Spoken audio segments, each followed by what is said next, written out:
Magandang araw po sa ating lahat, lalong-lalo na po sa mga SSS members, pensioners at beneficiary. Alam niyo po ba na naglabas ngayong linggo ito ng SSS ng isang malaking babala sa lahat? Ayon dito, walang ginagawang papremyo o pamimigay ng pera o regalo ang Social Security System. Ang mga mensaheng ito ay isang paraan ng panloloko upang makuha ang inyong personal na data.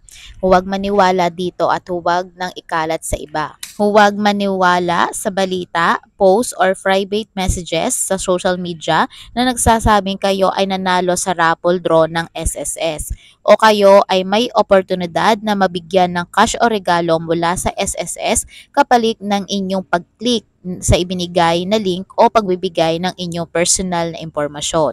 Ang mga ito ay isang paraan ng panloloko upang makuha ang inyong personal na data.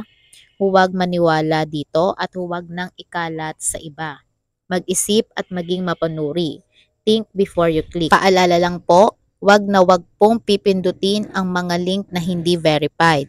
Lalo na yung mga sinesend sa Messenger. Gayon din po, hindi lang po SSS ang naglabas ng ganitong babala. Kahit po ang ibang ahensya ng gobyerno at iba pang mga pribadong kumpanya. Sa hirap na po ng panahon ngayon ay saglipanan na po ang mga manloloko. Kaya dapat po tayong mag-ingat. Ito po ay para mapangalagaan ang inyong SSS account, SSS benefits, at SSS pension para po sa mga pensyonado. May ingatan din po ang mga pera natin sa bangko at mga ipon para sa hinaharap.